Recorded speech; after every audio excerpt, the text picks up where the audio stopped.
हम क्या करने जा रहे हैं, आज हम प्रोस्पेक्टस का चैप्टर स्टार्ट करने जा रहे हैं। Okay, I am starting with the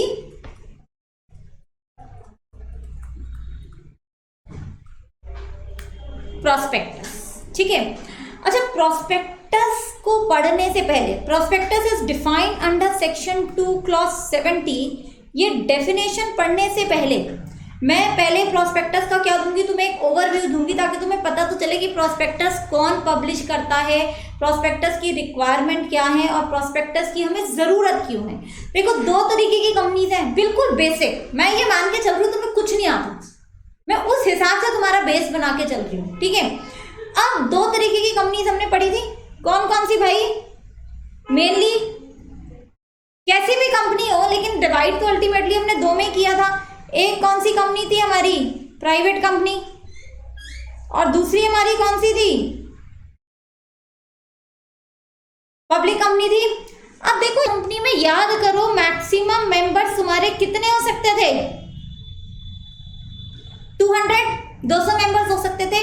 और प्राइवेट कंपनी अपनी सिक्योरिटीज पब्लिक को इश्यू नहीं कर सकती थी, पब्लिक इनविटेशन वॉज प्रोहिबिटेड। याद है ना ये सबको?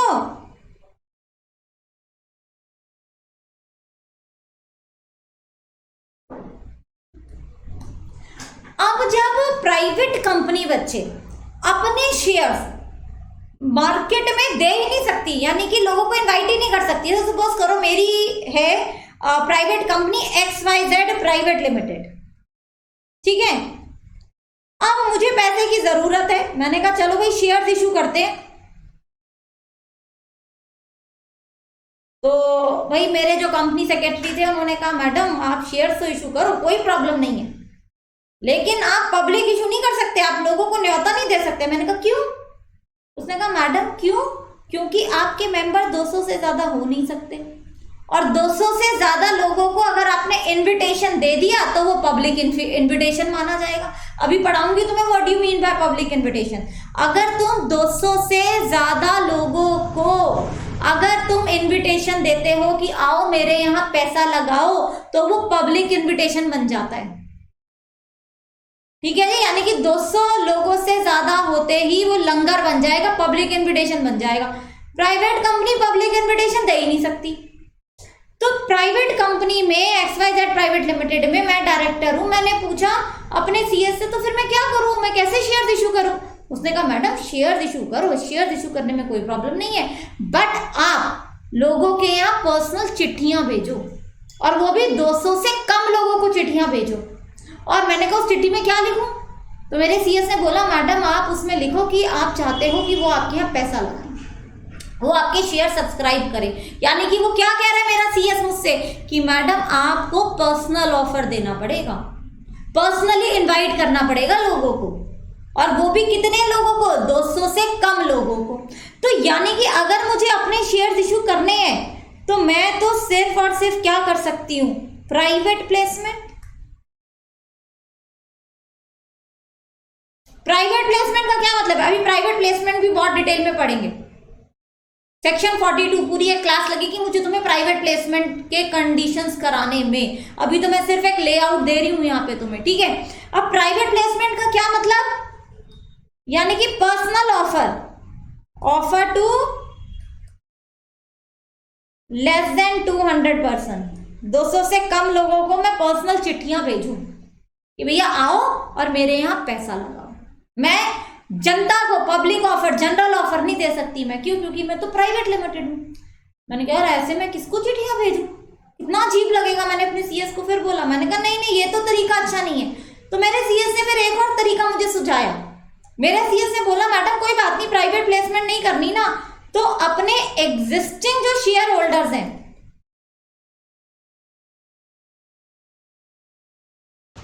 उनको राइट इशू दे दो। मैंने कहा इसका क्या मतलब हुआ भाई? तो मेरे CS ने फिर मुझे समझाया, उसने कहा मैडम राइट इशू का मतलब है कि भाई जो अपने एग्जिस्टिंग शेयर होल्डर्स हैं उनको ऑफर दे दो कि आप हमारी कंपनी के और भी शेयर्स खरीद लो। यानी कि जिसके पास 10 है उसको आप अलाउ कर दो कि वो आपकी कंपनी के 5 शेयर्स और खरीदना चाहता है। कंपनी आपकी इतनी प्रॉफिटेबल है, इतनी बढ़िया चल रही है, इतना बढ़िया लोगों को डिविडेंड मिल रहा है, लोग जो हैं आपके शेयर होल्डर वो तो भाग के और शेयर्स खरीद लेंगे। मैंने कहा हाँ ये अच्छा है। तो या तो मैं अपने एग्जिस्टिंग शेयर होल्डर्स को ही ऑफर दे दूं, भैया और शेयर्स मैं ला रही हूं और तुम ही खरीद लो, सबसे पहले न्योता घर वालों को ही दे दूं मैं, है ना। या फिर मैं इनको क्या दे दूं, बोनस इशू। अगर मुझे इनसे पैसा नहीं लेना है और मेरी खुद की जेब में बहुत पैसा है और मुझे शेयर कैपिटल बढ़ानी है तो बोनस इशू भी। तो प्राइवेट लिमिटेड के पास तो बच्चे यही 2 तरीके हैं, या तो वो प्राइवेट प्लेसमेंट में जाएगी यानी कि पर्सनल चिट्ठियां भेजेगी लोगों को कि आओ मेरे यहाँ पैसा लगाओ, और वो कितने लोग होने चाहिए, 200 से कम। या फिर अपने एग्जिस्टिंग जो शेयर होल्डर्स हैं उन्हीं को बोलो कि भैया तुम और शेयर्स ले लो, ठीक है। अब इन दोनों ही चीजों के लिए मुझे बताओ, प्राइवेट प्लेसमेंट या एग्जिस्टिंग शेयर होल्डर, इनके लिए मुझे प्रोस्पेक्टस की जरूरत पड़ेगी। प्रोस्पेक्टस तो हम ये कहते हैं एक जनरल इन्विटेशन है जो जनता को दिया जाता है। क्यों? क्योंकि जनता को मेरे बारे में पता नहीं है, तो जनता मेरे यहाँ पैसा कैसे लगाएगी मेरा प्रोस्पेक्टस पढ़ के। तुम मुझे बताओ क्या प्राइवेट कंपनी वालों को प्रोस्पेक्टस की जरूरत पड़ेगी? हाँ जी फटाफट बताओ। यहां तो मैं चिट्ठी भेज रही हूँ, चिट्ठी ऑब्वियसली उन्हीं लोगों को भेजूंगी जो मुझे जानते हैं, या फिर मैं अपने एग्जिस्टिंग शेयर होल्डर्स को शेयर भेजूंगी वो भी मुझे जानते हैं। तो इन लोगों को मुझे प्रोस्पेक्टस देके क्या मिलेगा? ये कहेंगे मैडम क्यों मजाक कर रहे हो, क्यों प्रोस्पेक्टस दे रहे हो, हम जानते तो हैं आपको सब कुछ। अपने घर वालों को कभी अपना बायोडाटा देते हो क्या, या अपने घर वालों को कभी अपना सीवी दिखाते हो? उन्हें तो पता है सब तुम्हारे बारे में, जितना तुम्हें नहीं पता उससे ज्यादा उन्हें पता है। तो यहां पर हम ये कहते हैं कि प्राइवेट कंपनी के केस में नो प्रोस्पेक्टस। तो ये गलती तुम आगे भूल के भी नहीं करोगे, क्योंकि कई बार क्वेश्चन आता है वो लिख देते हैं XYZ प्राइवेट लिमिटेड और आगे तुम्हें दुनिया भर की कहानी सुना देंगे। अब तुम्हारे दिमाग से ये तो निकल गया कि जी ये तो प्राइवेट लिमिटेड है, तुम बाकी सारी कहानी सुन के पढ़ के और आंसर लिखोगे, जबकि उसमें एक सिंपल सा आंसर होता है कि भैया ये तो प्राइवेट लिमिटेड है, इसको तो प्रोस्पेक्टस की जरूरत ही नहीं है। तो प्रोस्पेक्टस की कंडीशंस कहां से आ गई? तो कुछ नहीं दे, जज योर प्रेजेंस ऑफ माइंड। तो ये याद रखना कि प्राइवेट लिमिटेड कभी भी प्रोस्पेक्टस इशू नहीं करेगी। हाँ जी, ये सबको याद रहेगा कि प्राइवेट लिमिटेड को प्रोस्पेक्टस की जरूरत नहीं होती। क्यों नहीं होती वो मैंने तुम्हें यहाँ पे समझा दिया, क्योंकि प्राइवेट लिमिटेड 200 नंबर से ऊपर जा ही नहीं सकती है, 200 लोगों से ऊपर वो इनविटेशन दे ही नहीं सकती है। 200 लोगों से ऊपर की इनविटेशन नहीं दे सकती है तो उसको क्या करना पड़ेगा? प्राइवेट प्लेसमेंट ही करनी पड़ेगी। प्राइवेट प्लेसमेंट का क्या मतलब है? उन्हीं लोगों को ऑफर देना जो कि आपको पहले से बहुत अच्छे से जानते हैं, तो उन्हें प्रोस्पेक्टस इशू करने की जरूरत नहीं है। या फिर एग्जिस्टिंग शेयर होल्डर, उन्हें भी तुम्हारे बारे में पता है, उन्हें भी प्रोस्पेक्टस देने की जरूरत नहीं। हाँ जी, यहां तक पहले मुझे बताओ, सबको बात समझ में आती है? फटाफट मेरे क्वेश्चन का आंसर दो। क्या प्राइवेट लिमिटेड कभी भी प्रोस्पेक्टस इशू करेगी? यस और नो? फटाफट सारे बच्चे मुझे चैट बॉक्स में लिखेंगे। हाँ जी, प्राची का answer no, Ayushi no, Manit no, बाकी बच्चे, नाजिया नो। भैया आंसर सारे बच्चे करेंगे, इससे मुझे पता चलेगा तुम सुन रहे हो। क्लास ऑन करके ना पीछे सो नहीं रहे हो, मम्मी पापा को लग रहा है हाँ मेरा बेटा है मेरी बेटी क्लास देख रही है, तुम सो रहे हो। Jay no, Priya no, Nazia no, Ayushi no. अच्छा जी, अभी भी कुछ बच्चे, वो बच्चे ऐसे मैं कितना ही कहूँ, मैम आप बोलते रहो ना, की फर्क पैदा, हम तो आराम से देखेंगे क्लास, हम अपनी उंगलियों को कष्ट नहीं देंगे। हाँ जी कुशल नो, चलो जी ठीक है, अभी भी 2-3 बच गए, कोई बात नहीं। चलो अब आते हैं देखो पब्लिक कंपनी पे, ठीक है। अब पब्लिक कंपनी में देखो, पब्लिक कंपनी तो लोग बनाते इसलिए हैं कि भैया हम जनता को क्या दे सकें। आयुषी बोनस इशू बच्चे करेंगे, बहुत डिटेल में करेंगे, ठीक है। अभी बस बोनस इशू ये समझ लो, जब एग्जिस्टिंग शेयर होल्डर्स को शेयर्स फ्री में दिए जाते हैं तो वो बोनस इशू होता है, ठीक है। बोनस इशू पे आधी क्लास लगेगी, बहुत डिटेल है, पढ़ाऊंगी, तसल्ली। अभी मैं सिर्फ उतना बता रही हूँ कि तुम्हारा प्रोस्पेक्टस का चैप्टर आगे बढ़ा सकूं, ठीक है। चलो, तो बोनस इशू यानी कि फ्री में शेयर्स देना अपने एग्जिस्टिंग शेयर होल्डर को, कैपिटलाइजेशन ऑफ प्रॉफिट्स है बेसिकली, ठीक है। चलो अब पब्लिक कंपनी आ जाओ। पब्लिक कंपनी तो है ही लंगर, जो मर्जी आ जाए, मेंबर्स में कोई लिमिटेशन है ही नहीं, कुछ है ही नहीं। और पब्लिक कंपनी ही तो जनता के पास जाके पैसे मांगेगी कि आओ और मेरी कंपनी में पैसा लगाओ। तो यानी कि पब्लिक को इनविटेशन पब्लिक कंपनी दे सकती है, नहीं दे सकती है? बिल्कुल दे सकती है। अब देखो, पब्लिक कंपनी को अगर अपने शेयर्स बेचने हैं तो वो कैसे बेचेगी? 3 तरीके हैं उसके पास। पहला तो ये भी किस में जा सकती है? प्राइवेट प्लेसमेंट में।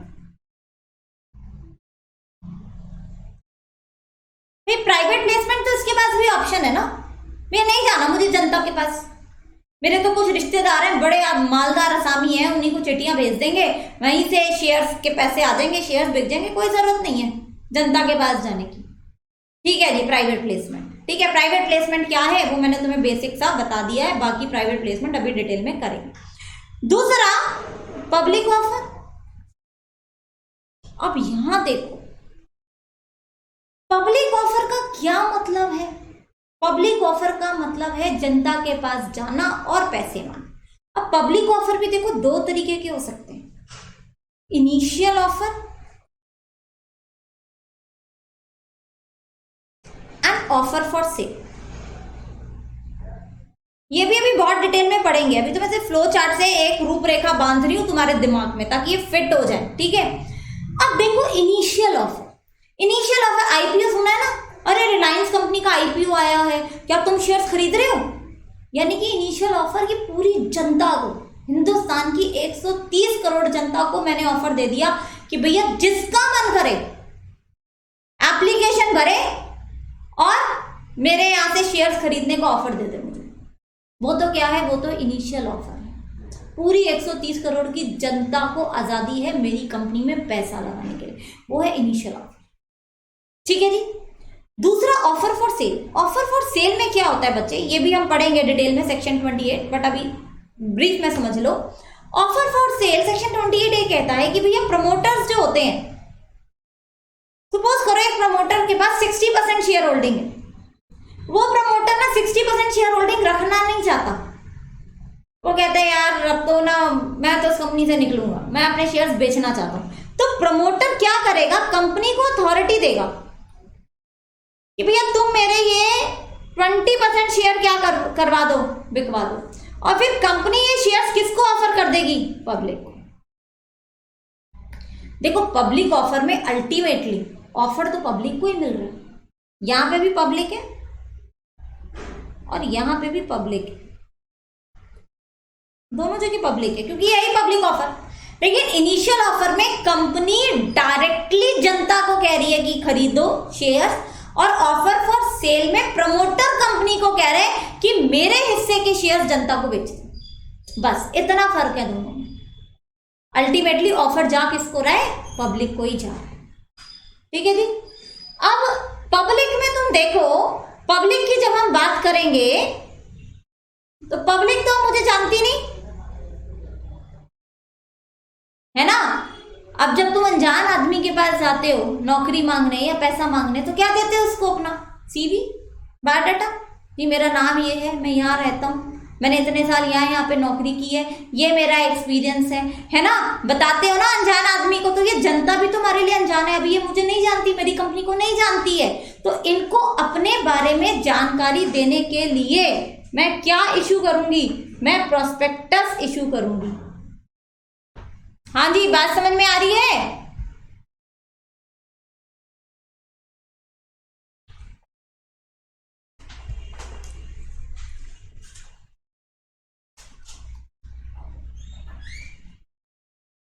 प्रोस्पेक्टस क्या है? मेरा सीवी है भाई, और सीवी मैंने क्या बोला? मैं अनजान लोगों को दिखाऊंगी, मैं जनता को जाके दिखाऊंगी ये प्रोस्पेक्टस की मुझे यहां जरूरत पड़ेगी।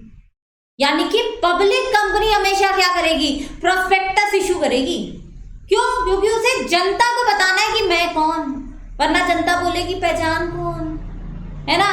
तो यहां पर जनता को अपने बारे में बताने के लिए हम क्या इशू करेंगे? हम प्रोस्पेक्टस इशू करेंगे।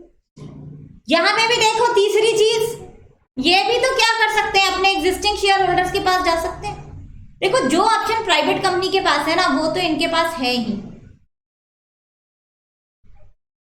एग्जिस्टिंग शेयर होल्डर्स को क्या बोले कि भाई और शेयर्स खरीद लो, राइट इशू या फिर बोनस शेयर्स। तो ये तो प्राइवेट के पास भी है ऑप्शंस और पब्लिक के पास भी है। और ये वाला ऑफर, ये वाला ऑप्शन सिर्फ और सिर्फ किसके पास है? पब्लिक कंपनी के पास है। बस समझ में? तो पब्लिक कंपनी को किस चीज की जरूरत पड़ेगी? प्रोस्पेक्टस की जरूरत पड़ेगी। हाँ जी, यहां तक सबको बात समझ में आती है? गुड इवनिंग राघवेंद्र, थोड़ा सा बेसिक निकल गया आपका। हाँ जी, समझ में आया? प्राइवेट कंपनी को प्रोस्पेक्टस की जरूरत नहीं है क्योंकि वो जनता के पास कभी जा ही नहीं सकती। पब्लिक कंपनी को जनता के पास जाना है पैसे मांगने की, भैया हमारे शेयर्स खरीद लो, तो उन्हें किस चीज की जरूरत है? उन्हें प्रोस्पेक्टस की जरूरत है। पब्लिक ऑफर दो तरीके का, या तो इनिशियल या फिर offer for sale. Initial offer में कंपनी डायरेक्टली जनता को ऑफर दे रही है और ऑफर फॉर सेल में प्रमोटर के बिहाफ पे कंपनी जनता को ऑफर दे रही है। ठीक है जी, यहां तक सबको समझ में आता है? फटाफट थम्स अप दिखा दो मुझे। यहां तक समझ में आया तो फटाफट अंगूठे दिखाओ मुझे। हाँ जी, चलो जी, फटाफट फटाफट। माने प्राची, हाँ जी, बाकी बच्चे निशांत, धीरज, प्रिया, आयुषी, समझ में आना चाहिए। जहां डाउट आए ना हाथ के हाथ पूछ लेना। हाँ जी, क्लियर है ना यहां तक सबको? Nazia, very good. चलो जी, अब हम आते हैं इस पे। थोड़ा सा इसको समझो क्योंकि चैप्टर तो हम कौन सा पढ़ रहे हैं? प्रोस्पेक्टस ही पढ़ रहे हैं ना। तो अब प्रोस्पेक्टस में देखो कि हमें क्या करना है। ठीक है, यानी कि प्रोस्पेक्टस की भी जरूरत क्या है, प्रोस्पेक्टस में हम क्या क्या बताने वाले हैं जनता को।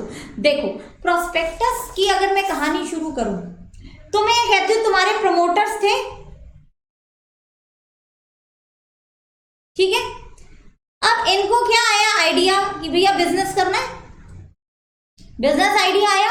अब इस आइडिया के लिए, इस आइडिया को एग्जीक्यूट करने के लिए उनको क्या चाहिए? उनको पैसा चाहिए, ह्यूज कैपिटल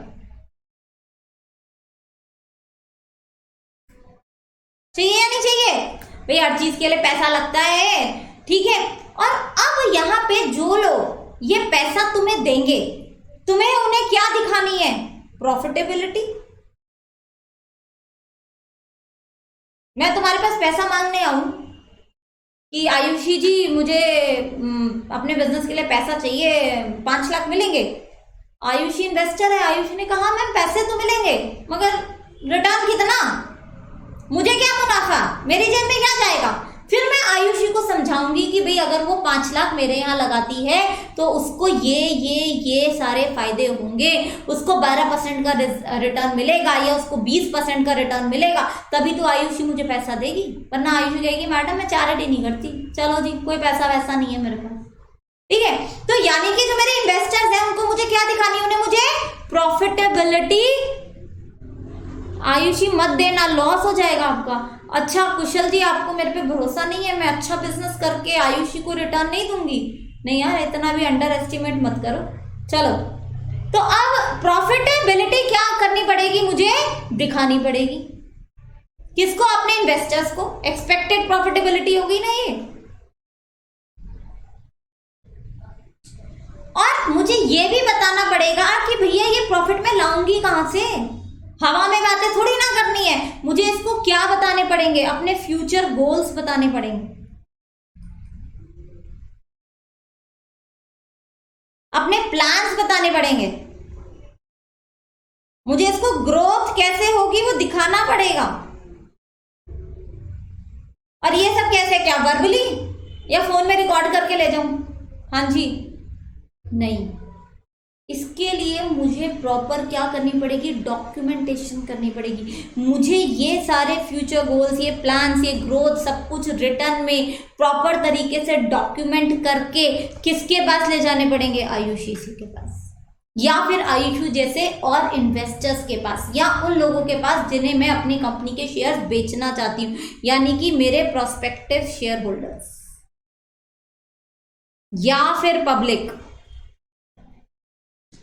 और ये सारी चीजें देखो, अभी आयुषी तो एक है तो हो सकता है मैं उसके घर जाके भी दे आऊं, मैं उसे कुरियर भी कर दूं, ठीक है। लेकिन अगर बहुत सारे शेयर होल्डर्स हैं, ठीक है, या फिर मैं पूरी पब्लिक को अपने ये ग्रोथ प्लान्स बताना चाह रही हूँ और उनसे पैसे लेना चाह रही हूँ, तो मुझे ये किस फॉर्म में पब्लिश करना पड़ेगा? इन दी फॉर्म ऑफ नोटिस और सर्कुलर और इनविटेशन। एक बुकलेट बनाऊंगी, नाम लिखूंगी अपनी कंपनी का, मेरी कंपनी के डायरेक्टर्स कौन कौन, मेरे डायरेक्टर्स रहते क्या, कहां पर हैं, क्या उनकी क्वालिफिकेशन है, क्या उनका अभी तक एक्सपीरियंस है, मैं इस पैसे को कहां का इन्वेस्ट करने वाली हूं, उस इन्वेस्टमेंट से मुझे कितना कितना रिटर्न आने वाला है, ये सारा जब मैं बनाऊंगी एक बुकलेट की फॉर्म में, इसको एक डॉक्यूमेंट की फॉर्म में, तो यही notice, circular, invitation is what, this is called prospectus. हाँ जी, सबको बात समझ में आती है? नोटिस कह लो, सर्कुलर कह लो, इनविटेशन कह लो, एडवर्टीजमेंट कह लो, कुछ भी कह लो, इसे न्यूज़पेपर में इश्तिहार निकलवा दूंगी मैं। तो ये जब मैं अपना बायोडाटा, मैं अपनी कंपनी का सीवी जब मैं लोगों को दे रही हूं, तो दैट इज कॉल्ड प्रोस्पेक्टस। हाँ जी, ये बात समझ में आती है सबको कि क्यों हमें प्रोस्पेक्टस की जरूरत है और प्रोस्पेक्टस होता क्या है। जनता को इनविटेशन है और उस इनविटेशन में क्या कर रही है कंपनी, अपने बारे में बता रही है और अपने फ्यूचर प्रोस्पेक्ट्स के बारे में बता रही है। वो लुभा रही है जनता को कि आओ और मेरे यहां पैसा लगाओ। ठीक है जी, अब देखो इसकी डेफिनेशन देखते हैं प्रोस्पेक्टस की। आ जाओ, मैंने अभी तुम्हें बताया, सबसे पहले मैंने तुम्हें क्या बताया कि भैया जो पब्लिक कंपनी है वो 3 तरीके से क्या कर सकती है, अपनी सिक्योरिटीज के लिए पैसा लेकर आ सकती है। सबसे पहले तो थ्रू प्रोस्पेक्टस। प्रोस्पेक्टस के थ्रू मतलब क्या, पब्लिक ऑफर, या फिर प्राइवेट प्लेसमेंट, या फिर राइट इशू और अ बोनस इशू। ये 3 ही बनाए मैंने फ्लो चार्ट में तुम्हारे सामने पब्लिक कंपनी के लिए। तीनों तरीके से अपनी सिक्योरिटीज बेच सकती है पब्लिक कंपनी, ठीक है। और ये भी बताया कि पब्लिक ऑफर में क्या ऑफर इंक्लूड है, इनिशियल पब्लिक ऑफर और offer for sale of securities. यही 2 बनाए थे मैंने फ्लो चार्ट में। फ्लो चार्ट पे भी दोबारा चली जाऊंगी, जिसको नोट करना है वो नोट भी कर ले वो फ्लो चार्ट, ठीक है। और प्राइवेट कंपनी के पास 2 ही तरीके हैं, या तो राइट इशू और बोनस इशू, अपने एग्जिस्टिंग शेयर होल्डर्स को बोले कि भैया तुम ही शेयर्स और ले लो, या फिर प्राइवेट प्लेसमेंट। प्राइवेट कंपनी के पास कोई दूसरा तरीका नहीं है। ये पढ़ा था हमने फ्लो चार्ट में।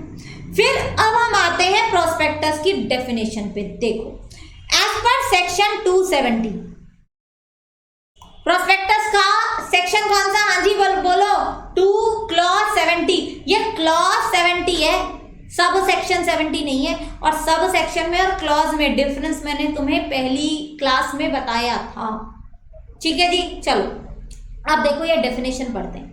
अ prospectus means any document, word देखते जाना, डिस्क्राइब्ड और issued as prospectus and includes a red herring prospectus और शेल प्रोस्पेक्टस। अभी ये भी बताऊंगी दोनों क्या होते हैं, लाल वाला प्रोस्पेक्टस और शेल्फ वाला प्रोस्पेक्टस, ठीक है। और एनी नोटिस सर्कुलर एडवर्टीजमेंट। देखो अभी जो मैंने तुम्हें फ्लो चार्ट बनाया जिसमें मैं आयुषी के पास अपना प्रपोजल लेके गई थी, तो मैंने क्या लिखा, ये नोटिस के फॉर्म में होगा या सर्कुलर की फॉर्म में होगा या एडवर्टीजमेंट की फॉर्म में होगा, कोई भी हो, डॉक्यूमेंटेड होगा, ठीक है। और other document inviting deposit from the public और inviting offer from the public. और ये नोटिस, सर्कुलर और एडवर्टीजमेंट हम क्यों दे रहे हैं, क्योंकि हमें जनता के पास जाना है भाई, जनता से पैसे मांगने। नौकरी मांगने जाते हैं तो सीवी लेके जाते हैं ना, या पैसे मांगने जा रहे हैं तो प्रोस्पेक्टस लेके जा रहे हैं, ठीक है। For subscription of any securities of body corporate. Any securities में बच्चे याद रखना, आपके शेयर्स भी आते हैं, आपके बॉन्ड्स भी आते हैं, आपके डिबेंचर्स भी आते हैं, आपके पब्लिक डिपॉजिट्स भी आते हैं, सिक्योरिटीज यानी कि हर वो चीज जिसके बेसिस पे आप पैसा ले रहे हो, ठीक है। Of body corporate, body corporate is a wider term than company, ये तुम अपने CSET में पढ़कर आए हो। और जो बच्चे मुझसे पढ़े हैं उन्हें तो मैंने बॉडी कॉर्पोरेट और कंपनी के बीच में डिफरेंस भी कराया था। और अगर किसी बच्चे को नहीं पता difference between body corporate and company, तो फिर मैं किसी भी क्लास में इसको रिपीट कर दूंगी, ठीक है, या मुझे व्हाट्सअप कर देना, मैं वो वाला वीडियो भी शेयर कर दूंगी। हाँ जी, अब देखो इसमें जो इंपॉर्टेंट चीजें हैं, सबसे पहले देखो इसमें वो क्या कह रहे हैं कि भैया प्रोस्पेक्टस में red herring prospectus and shell prospectus included है। ये दोनों टर्म तुम्हें अभी नहीं पता, टेंशन मत लेना, पढ़ रहे हैं अभी, बता रही हूं। दूसरा, ये किसी भी फॉर्म में हो सकता है, नोटिस की फॉर्म में, सर्कुलर की फॉर्म में, या फिर एडवर्टीजमेंट की फॉर्म में, ठीक है। और हम ये इश्यू क्यों कर रहे हैं? क्योंकि भैया हमें किसे इनवाइट करना है? हमें पब्लिक को इनवाइट करना है। ये हमारा क्या हो गया? तीसरा पॉइंट हो गया। फिर क्यों कर रहे हैं? क्योंकि हमें क्या बेचनी है? अपनी सिक्योरिटीज। तो ये क्या हो गया? चौथा पॉइंट। और ये प्रोस्पेक्टस इशू कौन कर रहा है भाई? Body corporate. ये हो गया पांचवा पॉइंट। डेफिनेशन याद हो जाएगी, रट्टा मारने की जरूरत तो नहीं पड़ेगी। पहला पॉइंट बताओ, prospectus includes red herring prospectus and shell prospectus. दूसरा पॉइंट बोलो किस फॉर्म में होगा? नोटिस, सर्कुलर और एडवर्टीजमेंट। तीसरा पॉइंट बोलो क्यों इश्यू करना है? Because we want to invite deposits और want to sell the securities. चौथा पॉइंट क्या दे रहे हैं उसमें? एनी काइंड ऑफ सिक्योरिटीज, कोई भी सिक्योरिटी हो। और ये इश्यू कौन कर रहा है? पांचवा पॉइंट, बॉडी कॉर्पोरेट। तो ये पांचों पॉइंट्स को क्या कर दोगे? क्लब कर दोगे, तो तुम्हारी किसकी डेफिनेशन बन जाएगी? तुम्हारी प्रोस्पेक्टस की डेफिनेशन बन जाएगी। बात समझ में आ रही है? फटाफट मुझे सेक्शन बताओ, कौन सा सेक्शन है? मैं इसको ऊपर कर रही हूँ। हाँ जी, सेक्शन ऑफ प्रोस्पेक्टस। फटाफट सारे बच्चे आंसर देंगे मुझे चैट बॉक्स में, फटाफट लिखो। मनित का सबसे पहले आंसर आया, वेरी गुड मनित। आयुषी, हाँ जी, बाकी बच्चे फटाफट। पता लिखोगे ना तुम्हें याद हो जाएगा बच्चे। अपने हाथ से लिखी हुई चीज ना भूलते नहीं है, इसलिए सेक्शन तुम्हें बोल रही हूँ कि लिख के भेजो मुझे। प्राची, धीरज, निशांत, नाजिया, वेरी गुड। बाकी बच्चे भी फटाफट सेक्शन ऑफ प्रोस्पेक्टस, जय 2 क्लास 70। हाँ जी, बाकी बच्चे भी फटाफट। प्रिया 2 क्लास 70। अपने हाथ से अब तुमने लिख लिया ना, तुम्हें याद हो जाएगा, पक्की बात है, तुम प्रोस्पेक्टस का सेक्शन नहीं भूलने वाले हो। 2 क्लास 70, ठीक है जी। चलो 5 चीजें। पहली चीज लिखो फटाफट। पहला पॉइंट क्या था? मैंने 5 पोर्शन में बांटा तुम्हारी डेफिनेशन को। हाँ जी, पहला पोर्शन फटाफट लिखो, देखते हैं सबसे पहले कौन लिखता है। First portion of your definition लिखो फटाफट। First portion, very good, red hearing और सेल्फ प्रोस्पेक्टस। दूसरा, हाँ जी, वेरी नहीं, शेल्फ एंड रेड हेयरिंग तो हो गया पहले वाला। दूसरा वाला पोर्शन क्या था? दूसरा point, shelf and red hearing के बाद दूसरा, नालायको,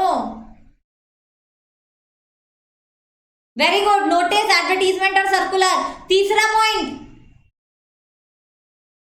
ये नोटिस और सर्कुलर दोगे किसको? किस लिए कर रहे हो? तीसरा पॉइंट फटाफट। नहीं जी, एनी सिक्योरिटी से पांचवा था। Very good. Third point is inviting public. चौथा पॉइंट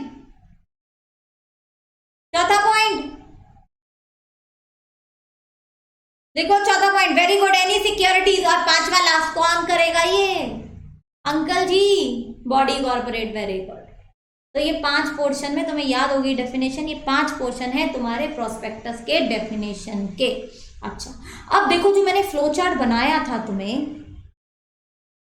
इसी में मैंने तुम्हें ये बताया था कि सिर्फ और सिर्फ पब्लिक कंपनी को किसकी जरूरत है? प्रोस्पेक्टस की जरूरत है। तो ये तो हमें पता चल गया कि जहां हम जनता को इन्विटेशन दे रहे हैं ना, वहीं प्रोस्पेक्टस चाहिए।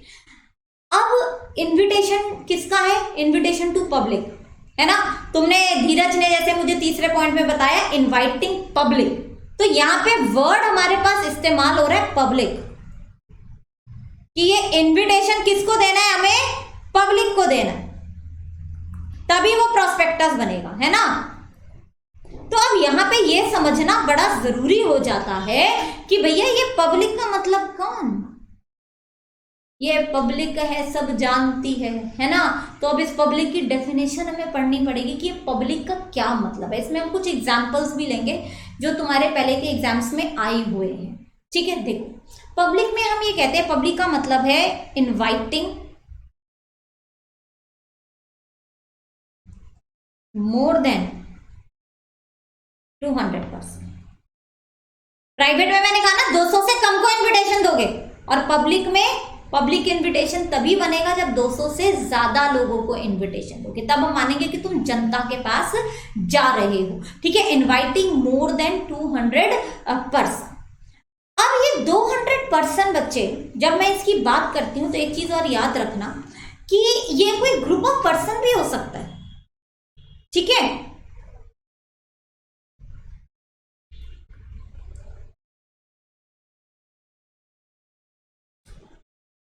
और ग्रुप ऑफ पर्सन हो या खुले ऐसे 200 लोग हो, तो हम ये कहते हैं कि भैया अगर 200 से ज्यादा हो गए तो पब्लिक हो गई। अब हम ये कहते हैं कि कब ये जनता को ऑफर माना जाए और कब ये जनता को ऑफर ना माना जाए, ये हमें देखना पड़ेगा। देख, मैं इसमें कुछ एग्जांपल्स देती हूँ, तुम मुझे बताना कि वो प्राइवेट ऑफर है या वो पब्लिक ऑफर है। मैं तुम्हारे सामने कुछ केसेस रख रही हूँ, ठीक है। पहला केस,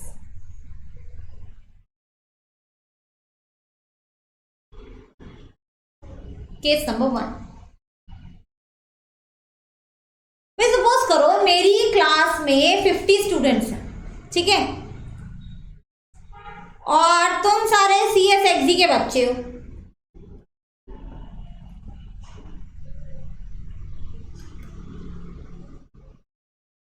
ठीक है जी। तो मैंने अपनी क्लास के इन 50 बच्चों को ऑफर दिया कि भाई तुम मेरे यहां इन्वेस्ट करो।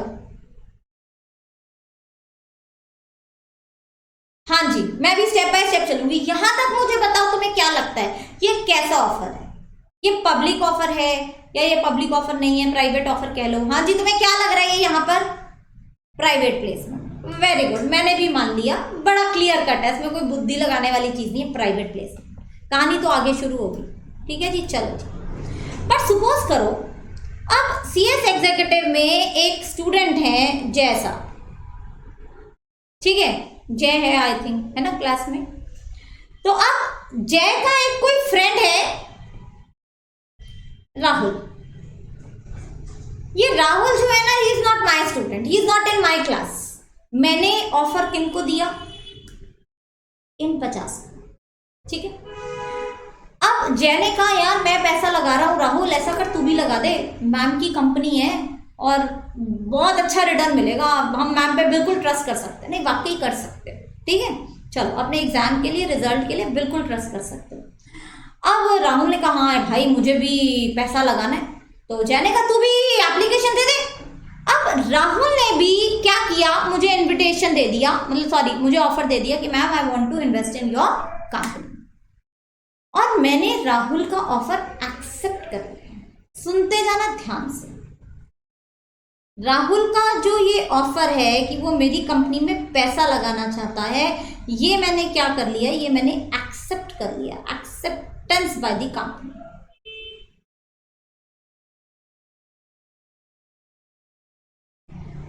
हाँ जी, अब बताओ ये प्राइवेट प्लेसमेंट किया था कंपनी ने या पब्लिक। अब तुम्हारा दिमाग थोड़ा सा घूमे। मैंने ऑफर दिया, मैं तुम्हें दोबारा से बता रही हूँ, आराम से तसल्ली से सोच के बताओ। 50 स्टूडेंट्स को मैंने ऑफर दिया और मैंने कहा ये 50 को मैं ऑफर दे रही हूँ कि भैया ये मेरी कंपनी में पैसा लगा सकते। अब कोई 91वां बच्चा राहुल जो इस ग्रुप में नहीं है, जिसको मैंने ऑफर नहीं दिया है, वो आता है और मुझे कहता है कि मैम मैं इन्वेस्ट करना चाहता हूँ, और मैं उसका ऑफर क्या कर लेती हूँ, एक्सेप्ट कर लेती हूँ। अब मुझे बताओ कि क्या ये अभी भी प्राइवेट प्लेसमेंट है? प्राइवेट ही है मनित का आंसर। आयुषी प्राइवेट, मैम था तो प्राइवेट। लतिका ने कहा मैम पहले तो प्राइवेट था, अब समझ में नहीं आ रहा है। हाँ जी, कुछ और बुद्धि लगाओ, लगाओ बुद्धि लगाओ। याद करो अपना कॉन्ट्रैक्ट एक्ट।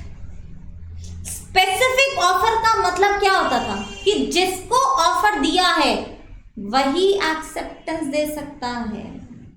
अगर उसके अलावा कोई और एक्सेप्टेंस देना चाहता है तो फिर वो स्पेसिफिक ऑफर नहीं होता। पढ़ा है तुमने कॉन्ट्रैक्ट एक्ट में। तो यहां पर भी जैसे ही कंपनी ने किसी ऐसे व्यक्ति को अलॉटमेंट की, ऐसे व्यक्ति को शेयर्स बेचे जिसे उसने कभी ऑफर दिया ही नहीं था। कंपनी ने कभी राहुल को ऑफर दिया नहीं, कंपनी ने तो ऑफर इनको दिया था 50 को।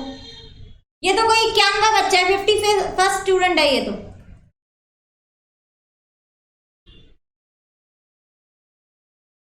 यहां पर हम ये कहते हैं फिर तो यानी कि आप जो आ रहा है उसको ऑफर एक्सेप्ट कर रहे हो।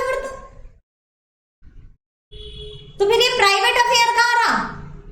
शादी में जिसको कार्ड देते हो वही आता है ना। अगर राह चलता कोई भी आ जाए शादी में तो फिर वो शादी प्राइवेट अफेयर कहां रही?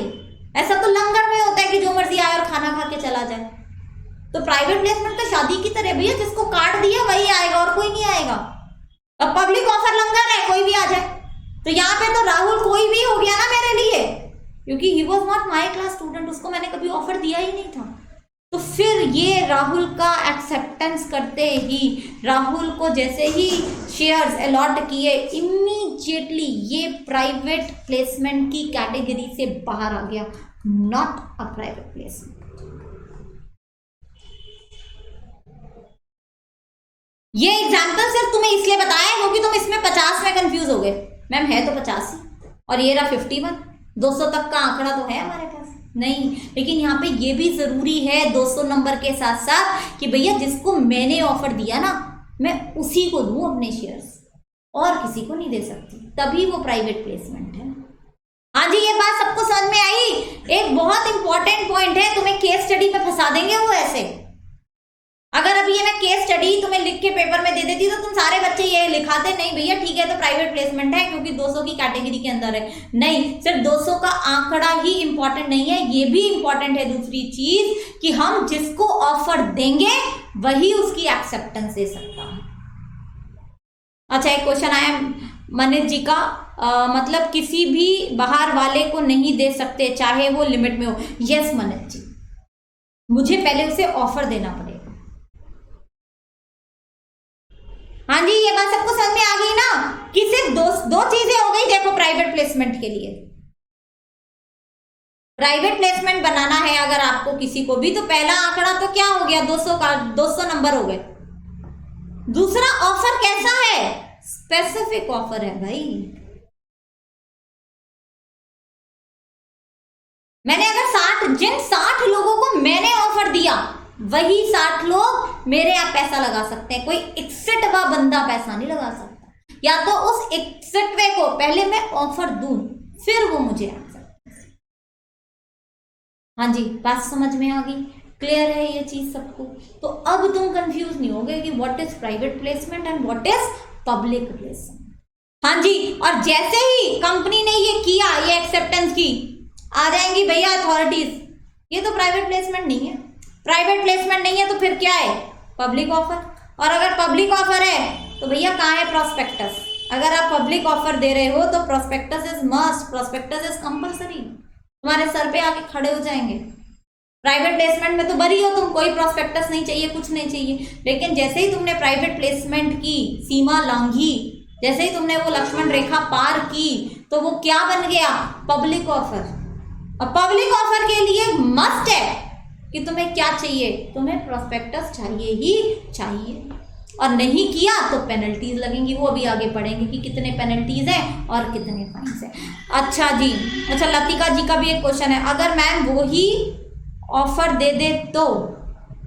हाँ तो बच्चे नहीं ना, नहीं हो सकता। वही तो लतिका मैंने बताया कि जैसे राहुल ने मुझे बोला ना कि भैया मैं पैसा लगा रहा हूँ, ये रहा पैसा, और मैंने अगर पैसा ले लिया उससे, जबकि मैंने उसे कभी कोई ऑफर दिया ही नहीं था, मैंने उसे कभी इनविटेशन दिया ही नहीं था, तो फिर ये प्राइवेट प्लेसमेंट नहीं रहेगा। यही पॉइंट तो मैं आपको समझा रही हूं। जिसको शादी का कार्ड देके मैंने बुलाया वही आएगा शादी में बस। अगर किसी बाहर वाले को भी मैंने आना अलाउ कर दिया तो फिर वो प्राइवेट प्लेसमेंट नहीं रहेगा। ठीक है Latika, is it clear to you? चलो जी, ठीक है। अब प्रोस्पेक्टस में देखो एक बार ये देख लेते हैं हम। Therefore, prospectus has following ingredients. सबसे पहले प्रोस्पेक्टस का मतलब ही क्या है? इन्विटेशन टू पब्लिक, ठीक है, जनता को बुला रहे हैं। दूसरा, इन्विटेशन में बी मेड बाय और on behalf of the company. By का तो मतलब है कंपनी दे रही है, और बिहाफ ऑफ द कंपनी अभी मैंने तुम्हें बताया, अगर ऑफर फॉर सेल है, अगर प्रमोटर के बिहाफ पे कंपनी बेच रही है तो भी कंपनी को प्रोस्पेक्टस तो इशू करना पड़ेगा, ठीक है। तीसरा, invitation is connection with securities of the company, और किस लिए दे रही है? ताकि सिक्योरिटीज बेचने के लिए। अब देखो meaning of public. Hence a document is not considered as prospectus unless it is an invitation to public. और इसकी दो एक्सेप्शन है, देखो,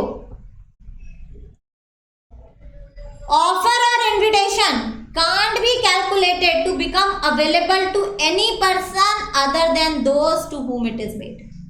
यानी कि कोई भी वो व्यक्ति जिसको ये इन्विटेशन नहीं दिया गया है वो आगे बढ़कर पैसा कंपनी में नहीं लगा सकता है। दूसरा देखो, where the offer made is domestic affair of the person making offer and persons receiving offer, यानी कि ये तो क्लियर है, डोमेस्टिक अफेयर है भैया, जिनको मैंने बुलाया सिर्फ वही आए, जैसे मैंने कहा शादी। और तीसरी चीज, where offer has not been made to more than 50% or such higher number of person as may be prescribed limit is 20। Act में तो लिखा है 50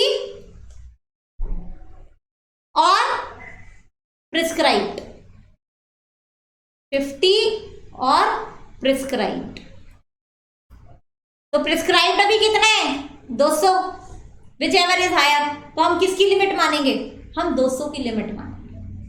तो आज की डेट में 200 से कम लोगों को इनविटेशन देते हो, और सिर्फ वही लोग एक्सेप्टेंस दे सकते हैं जिनको तुमने बुलाया, तो प्राइवेट अफेयर, प्राइवेट प्लेसमेंट। 200 से ज्यादा बढ़े या फिर तुमने जिनको ऑफर नहीं दिया उनसे भी पैसा लगवा लिया तो वो क्या हो गया? Public offer. ये दो चीजें सबको क्लियर हो गई यहां तक? हाँ जी। देखो मैंने आगे बड़े सारे एग्जांपल्स भी दिए हैं इसमें, ये बुक तुम्हें मिलेगी मेरी तरफ से, इसको रीड कर लेना। जो भी मैंने तुम्हें एग्जाम्पल कराया ना वो ये रहा, ठीक है। तीसरा वाला एग्जाम्पल मैंने तुम्हें यहाँ पे कराया है, जो भी मैंने फ्लो चार्ट के फॉर्म में कराया, कि मैंने राहुल का भी इन्विटेशन क्या कर लिया? एक्सेप्ट कर लिया, ठीक है जी। हाँ जी, यहां तक मुझे फटाफट बता दो, सारे बच्चों को क्लियर हो गया? फटाफट थम्स अप दिखा दो, फिर मैं आगे टॉपिक पे चलती हूँ। हाँ जी, क्लियर सबको? Okay, very good very good. Latika, Dheeraj, Prachi, Priya, okay okay okay okay okay, चलो जी, very good very good very good. अब नेक्स्ट टॉपिक देखो, एक छोटा सा टॉपिक मैं उठा रही हूं यहाँ पे, ऑफर और invitation for subscription of securities या प्राइवेट प्लेसमेंट में आज नहीं करा रही हूँ क्योंकि थोड़ा लेंथी टॉपिक है, I will do in the next class. तो मैं एक छोटा सा दूसरा टॉपिक एक यहाँ पर आज उठा रही हूँ जहां पर हमें प्रोस्पेक्टस की जरूरत नहीं पड़ती, और ये तुम मुझे खुद भी बता सकते हो। चलो जी, आ जाओ। मैं एक यहाँ पे स्टेटमेंट लिख रही हूं, When prospectus, अब तुम्हें इतना पता चल गया है, ओवरव्यू तुम्हें मिल गया है। When prospectus not required to be issued। अच्छा, यहाँ पे बच्चों एक अनाउंसमेंट भी है, वो बच्चे जिन्होंने अभी रजिस्ट्रेशन नहीं कराया है, मोस्ट प्रोबेबली वो कल मॉर्निंग तक ऑटोमेटिकली ऐप से डिलीट हो जाएंगे, क्योंकि एक टाइम पीरियड के बाद जिस बच्चे का रजिस्ट्रेशन वहाँ पे लॉग्ड इन नहीं होता है वो फिर ऑटोमेटिकली ऐप से रिमूव हो जाता है। तो अगर कोई भी स्टूडेंट इस समय क्लास में ऐसा है जिसने अभी इंस्टीट्यूट में रजिस्ट्रेशन नहीं कराया है तो रजिस्ट्रेशन करा लो, या जो भी अमाउंट डिपॉजिट कराना है वो करा दो, अदरवाइज आप ऐप से रिमूव हो जाओगे ऑटोमेटिकली। क्योंकि जहाँ तक मुझे पता है शायद आज की लास्ट डेट डली हुई है, तो after 6 o'clock may be students who have not paid they will be removed from the app। तो उन्हें फिर लाइव क्लासेस नहीं दिखेंगी, कुछ भी नहीं दिखेगा इनफैक्ट ऐप पे, ठीक है।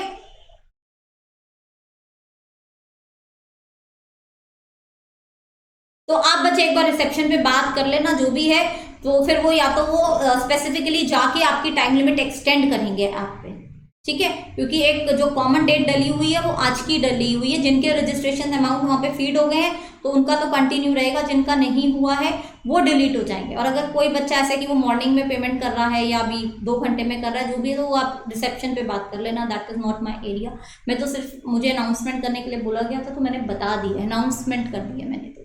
ठीक है, चलो हम अपने टॉपिक पे आते हैं, ताकि वो बच्चे जो अभी रजिस्ट्रेशन नहीं कराया है करा लो, अदरवाइज फिर सब कुछ लॉक्ड हो जाएगा। ठीक है, चलो।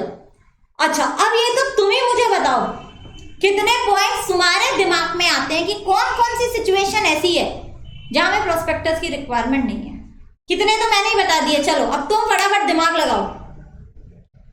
प्राची एम में मैम, हाँ बच्चे यहाँ पे एम में जिन्होंने रजिस्ट्रेशन नहीं कराया है ना, और ऐप पे क्लासेस हो रही है ना, तो ऐप पे हर बच्चे का एक लॉगिन आईडी होता है। वो लॉगिन आईडी कुछ टाइम तक तो फ्री ऑफ कॉस्ट रहता है, उसके बाद उन्हीं बच्चों का लॉगिन आईडी कंटिन्यू रहेगा जिनका अमाउंट वहां पे सबमिट हो जाएगा। ठीक है, तो जिन्होंने अमाउंट सबमिट नहीं किया उनका लॉगिन आईडी जो है आज खत्म हो जाएगा, पीरियड ओवर हो जाएगा। अच्छा जी, लतिका जी का आंसर आया, स्पेसिफिक ऑफर देते हैं जब। मनित प्राइवेट प्लेसमेंट, लतिका जी प्राइवेट प्लेसमेंट। अच्छा जी, बिल्कुल मान ली मैंने आपकी बात। और दिमाग लगाओ जरा, जहां पे प्राइवेट प्लेसमेंट होती है। अच्छा जी, और भी चीज बताए। Very good Ayushi, right issue, yes, ये भी तो बताया मैंने तुम्हें, जहां राइट इशू करोगे एग्जिस्टिंग शेयर होल्डर को दे रहे हो, प्रोस्पेक्टस नहीं चाहिए। बोनस इशू, वेरी गुड, जब बोनस इशू करेंगे तो भी हमें प्रोस्पेक्टस इशू करने की जरूरत नहीं है, जबकि शेयर्स हम लेकर आ रहे हैं। ठीक है ना, चलो ये तो पहले मैं लिख देती हूँ तुम्हारी वाली चीजें। पहला पॉइंट तो हो गया, when securities not issued to public, यानी कि प्राइवेट प्लेसमेंट। दूसरा, जैसे आप लोगों ने बताया, यानी कि किस में, राइट इशू में, या फिर बोनस इशू में। यहां पे भी हमें प्रोस्पेक्टस की, ये छोटा सा क्वेश्चन ना 2 नंबर में, 2.5 नंबर में इतनी बार आया तुम्हारे पेपर में। अब देखो, अभी तुम खुद ही बोल रहे हो, क्योंकि तुम्हें अब क्या पता चल गया, बेस पता चल गया। बेस बनाने का ना यही फायदा होता है कि तुम्हें कहीं कुछ रट्टा मारना नहीं पड़ेगा, तुम अपने आप विजुलाइज कर सकते हो चीजें। Right issue, bonus issue. अच्छा जी, और कुछ और बताओ। हाँ जी,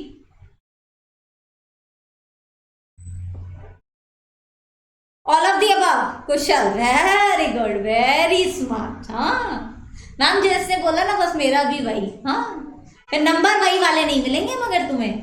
चलो, अच्छा देखो, तीसरी चीज इसमें आती है, when shares are issued under the underwriting agreement. मुझे नहीं पता तुम लोगों ने ये वर्ड सुना है या नहीं सुना है, अंडर राइटिंग अग्रीमेंट।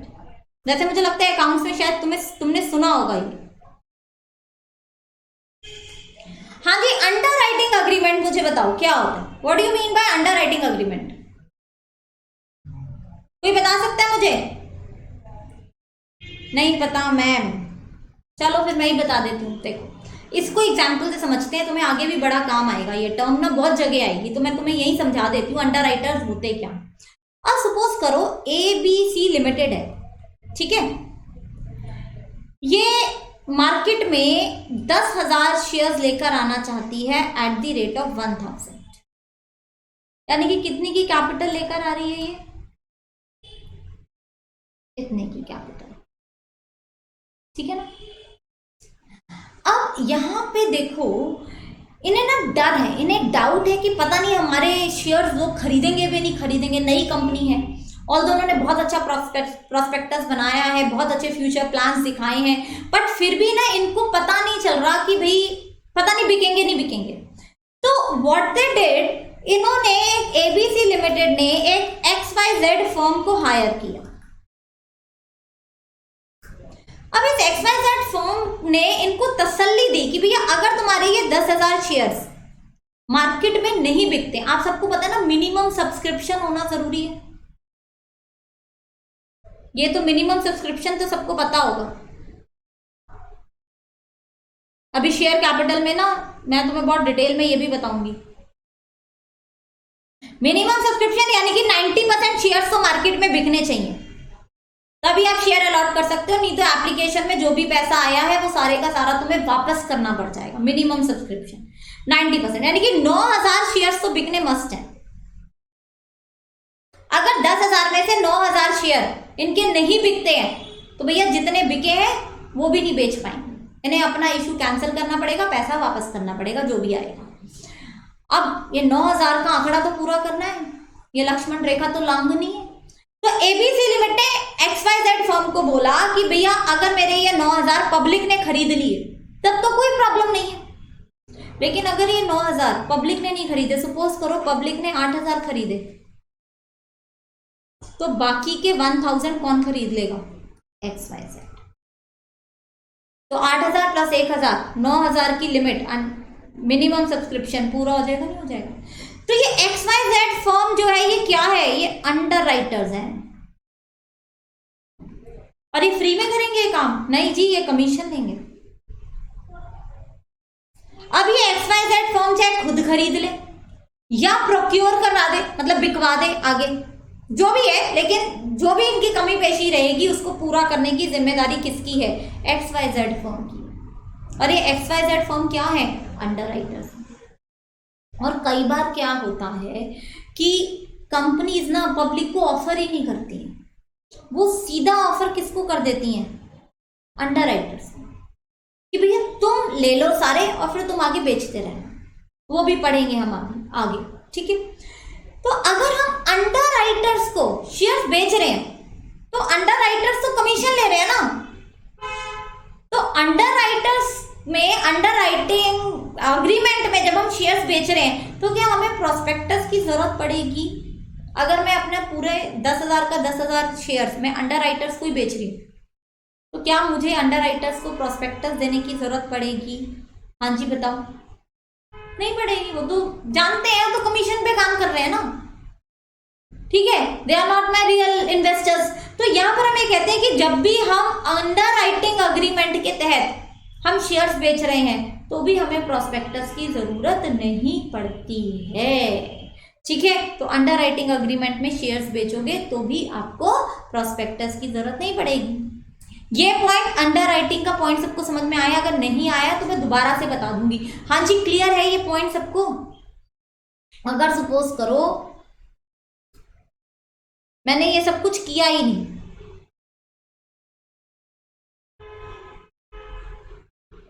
ठीक है जी, मुझे ये शेयर्स बेचने और मैंने सीधा अग्रीमेंट किससे कर लिया? XYZ फर्म से कि भैया तुम्हें बेच रही हूं मैं सारा,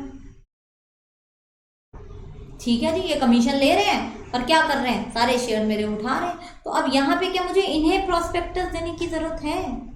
ऑब्वियसली मुझे इन्हें प्रोस्पेक्टस देने की जरूरत नहीं है। हाँ जी कुशल जी, आ गया? मतलब मैंने जनता को बीच में डाला ही नहीं ना, मैंने तो इनको दे दिया सारा उठा के, ठीक है? चलो जी, हाँ जी, नहीं समझ में आया तो फिर बता दूंगी, क्लियर है ना? आगे बढ़े, अंडर राइटिंग अग्रीमेंट से आगे बढ़े। चलो जी, तो अंडर राइटिंग में भी प्रोस्पेक्टस की जरूरत नहीं है। चौथा पॉइंट देखो,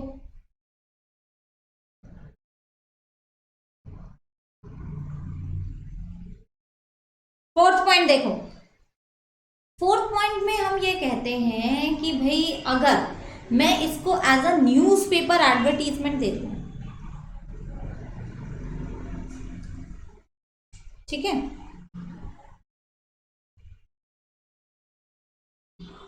और इस एडवर्टीजमेंट में मैं अपने मेमोरेंडम के कंटेंट्स भी दे रही हूं।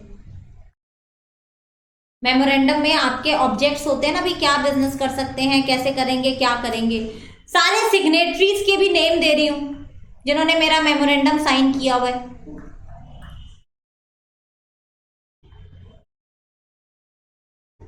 ठीक है? कैपिटल स्ट्रक्चर भी दे रही हूं यहां पे मैं इस एडवर्टीजमेंट में। मेंबर्स भी बता रही हूं कौन कौन है, क्या डिटेल्स हैं, लाइबिलिटी ऑफ मेंबर्स, यानी कि मैं मोटा मोटा सब कुछ बता रही हूं इस एडवर्टीजमेंट में। यानी कि मैंने अपना प्रोस्पेक्टस कैसे पब्लिश किया है? As a newspaper advertisement. और इस न्यूज़पेपर एडवर्टीजमेंट में मैंने वो सारा सब कुछ दे दिया जो प्रोस्पेक्टस में देना होता है, तो क्या मुझे अलग से एक प्रोस्पेक्टस बनाने की जरूरत है? हाँ जी बताओ मैम, इनकी लिमिट होती है क्या शेयर्स लेने की? किसकी बच्चे? लतिका किसकी लिमिट पूछ रहे हो बच्चे?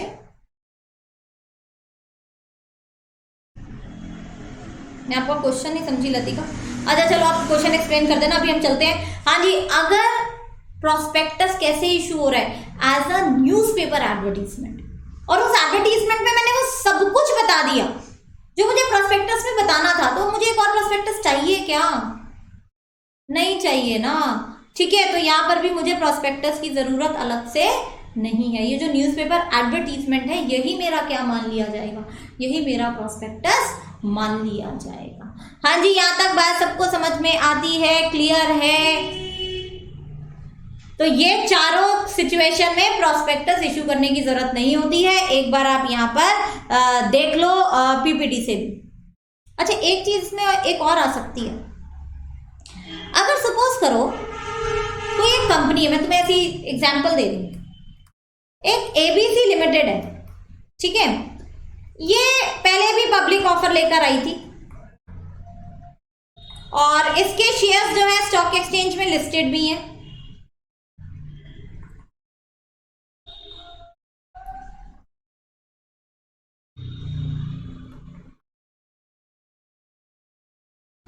ठीक है, यानी कि पहले जो शेयर्स आए थे और उनकी सारी टर्म्स एंड कंडीशंस, इशू की टर्म्स एंड कंडीशन सब कुछ वहां लिखी हुई है स्टॉक एक्सचेंज में। अब कंपनी दोबारा से एक शेयर्स बेच रही है जो बिल्कुल सेम है, यानी कि जो पहले वाले स्टॉक एक्सचेंज में शेयर्स लिस्टेड है बिल्कुल सेम टर्म्स एंड कंडीशन पे दोबारा से शेयर्स आ रहे हैं, सेम शेयर्स। तो क्या दोबारा से प्रोस्पेक्टस की जरूरत है? नहीं।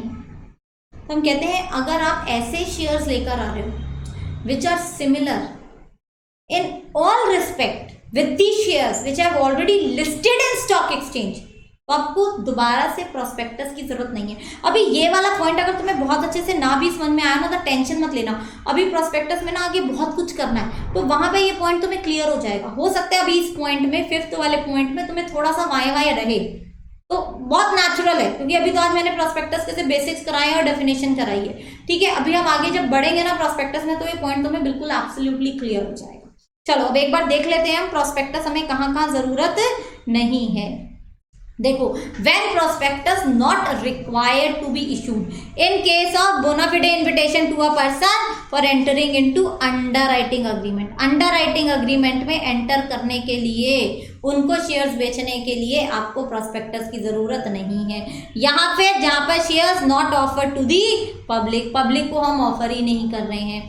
तीसरा, in case of a right issue to existing shareholder, ये आप ही ने मुझे बताया था, ठीक है ना, विद और without the renunciation. Renunciation word अभी छोड़ दो, अभी इसको आगे जाके करेंगे, बट अभी इतना समझ लो कि रिनंसिएशन का मतलब होता है कि जो शेयर्स मैं ले सकती थी उसका अधिकार मैं तुम्हें दे दूं। अभी ये आराम से समझेंगे आगे, इसलिए मैंने इसको यहाँ पे इलैबोरेट नहीं किया, ठीक है।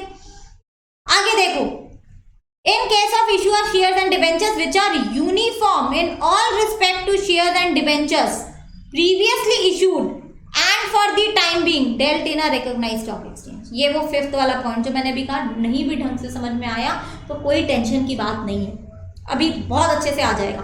और last, private company. Private company कभी भी प्रोस्पेक्टस इशू नहीं करेगी क्योंकि वो जनता के पास कभी जाएगी ही नहीं, ठीक है। और लास्ट हमारा कौन सा हो गया? Newspaper advertisement.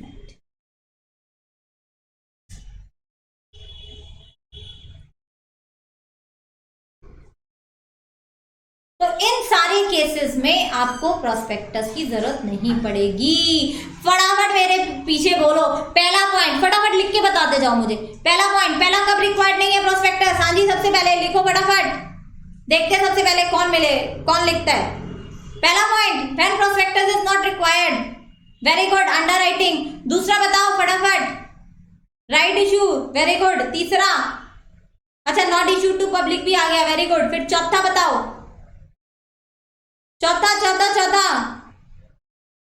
Very good Manit, Latika, Prachi, newspaper advertisement, very good. और लास्ट लास्ट लास्ट वाला, लास्ट वाला, same shares which are already dealt in stock exchange. ठीक है, तो इन सारे केसेस में हमें प्रोस्पेक्टस की जरूरत नहीं पड़ेगी। तो यहां तक आज हमने प्रोस्पेक्टस पढ़ा था। इसमें दो बड़ी इंपॉर्टेंट चीजें हमने पढ़ी। पहला हमने क्या पढ़ा था, पहले हमने पढ़ा कि प्रोस्पेक्टस किस किस को इशू करना है, प्राइवेट कंपनी पब्लिक कंपनी के केस में ज़रूरत है नहीं है। फिर हमने डेफिनेशन पढ़ी। डेफिनेशन में क्या पढ़ा, सेक्शन 2 क्लॉज 70। डेफिनेशन को हमने 5 पोर्शंस में क्या किया, हमने डिवाइड किया। ठीक है, और फिर उसके बाद हमने ये पढ़ा कि पब्लिक का क्या मतलब है। पब्लिक का मतलब है 200 लोगों से ज़्यादा को इन्विटेशन देना और जो कोई चाहे आपकी कंपनी में पैसा लगा सकता है। अगर आपने 200 की लिमिट क्रॉस की या फिर आपने उन लोगों से पैसा लगवाया जिसे आपने ऑफर नहीं दिया था, तो फिर वो प्राइवेट प्लेसमेंट नहीं है। और फिर उसके बाद हमने पढ़ा कि when prospectus is not required, कहाँ कहाँ पे प्रोस्पेक्टस हमें जरूरी नहीं है, मतलब प्रोस्पेक्टस की हमें जरूरत नहीं है। ठीक है, नेक्स्ट क्लास में हम क्या पढ़ेंगे, नेक्स्ट क्लास में हम पढ़ेंगे कि ऑफर जो है, यानी कि जो प्राइवेट प्लेसमेंट में ऑफर है वो कैसे देना है। प्राइवेट प्लेसमेंट हम डिटेल में पढ़ेंगे, यानी कि ये वाला जो हमारा पोर्शन है सारा, this we will do in the next class. Lengthy है, इंपॉर्टेंट भी है। ये देखो सेक्शन 42, ये हम कहाँ करेंगे, ये हम नेक्स्ट क्लास में करेंगे, यानी कि private placement. This we will do in the next class. ठीक है।